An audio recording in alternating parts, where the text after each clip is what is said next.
রহিম, আসসালামু আলাইকুম। আমি ব্যারিস্টার আহমেদ আল ফারাবি। আশা করি আপনারা সবাই ভালো আছেন। গুড নিউজ নিয়ে তো আসি। আজকে এই ভাইয়ের ভিসা হয়েছে আলহামদুলিল্লাহ কানাডাতে।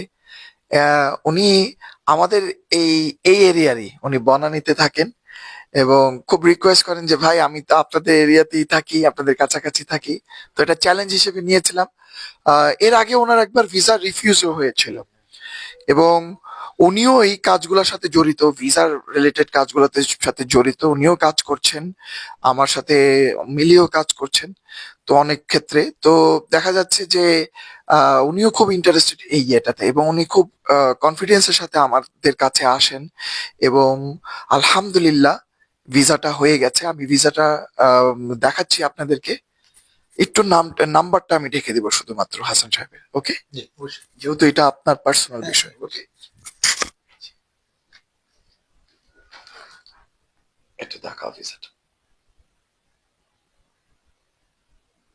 তো আলহামদুলিল্লাহ ভিসাটা হয়ে গেছে। তো হাসান সাহেব একটু এই সম্পর্কে বলেন। ওনার কিন্তু একটা জিনিস আমার খুব ভালো লেগেছে, ওনার ভ্রমণ অনেকগুলা দেশ ছিল, এটা অনেক হেল্প করেছে তার ভিসা পাওয়ার ক্ষেত্রে। যদিও কানাডার ভিসা এখন খুব কঠিন, বাট ঠিক মতো করলে কিন্তু ভিসা হয়ে যায়। জি, ইনশাল্লাহ। যদি আমাদের এই সম্পর্কে বলতেন। আমি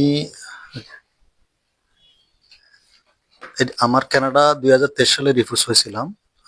তখন আমি একটু মানসিকভাবে খুব টেনশন আছিলাম। তখন বাইদে ভাই আমি ফারাবি স্যারের কাছে আসলাম, ওনার থেকে পরামর্শ নিলাম। উনি আমাকে কিছু পরামর্শ দিল। পরামর্শ অনুযায়ী মোটামুটি আমি আমার ফাইলটাকে ওয়েবে রেডি করলাম। তো ইনশাল্লাহ আমি নভেম্বরে সাবমিট করলাম।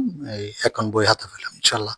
তো আমি আশা করব যারা আমার এই স্যারের দর্শক বা আছেন, তো যেখানে সেখানে আমার মতো গিয়ে আপনারা কেউ ফাইল সাবমিট করবেন না।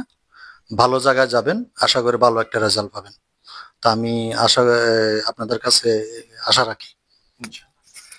ধন্যবাদ ভাইয়া। আলহামদুলিল্লাহ, আসলে আল্লাহর ইচ্ছা ছাড়া কোথাও কোনো কিছুই হয় না। তো আলহামদুলিল্লাহ এটা হয়েছে। আম, যে বিষয়টা, উনি কিন্তু যখন রিফিউজড হয়েছিল উনি কিন্তু অনেক আগে এসে আমার কাছ থেকে কনসালটেশন করেন। বুদ্ধি নেওয়াটা খুব জরুরি। উনি যখন আসেন ওনার সমস্যাগুলো কিন্তু আমরা বলে দিই। দেখবেন সবাই কিন্তু সব কাজ করতে পারে না। আপনার কাজ আপনি পারবেন, আমার কাজ আমি পারবো। ওনার সমস্যাগুলো দেখে আমরা বলে দিই যে ভাই এই জিনিসগুলোকে ঠিক করেন, এবং হাসান সাহেব ঠিকই ওই জিনিসগুলোকে একদম ঠিক করেন এবং তারপরে কিন্তু উনি অ্যাপ্লাই করেন আলহামদুলিল্লাহ, এবং এই কারণে হয়ে গেছে। তো এই কথাটাই বলছি যে এখানে আমার অ্যাপয়েন্টমেন্টের নাম্বার দেওয়া আছে, এসে আমার কনসালটেশন নেন। আমি যদি মনে করি হ্যাঁ ইউ আর প্রিপেয়ার্ড, আমি আপনাকে দাঁড় করিয়ে দিব। আর যদি মনে হয় যে না এখনো প্রিপেয়ার্ড না, আমি আপনাদেরকে কাজগুলা করিয়ে তারপরে দাঁড় করাবো। সো অ্যাপয়েন্টমেন্ট নিয়ে আসুন, দেখা হবে। আজ এই পর্যন্তই। আসসালামু আলাইকুম।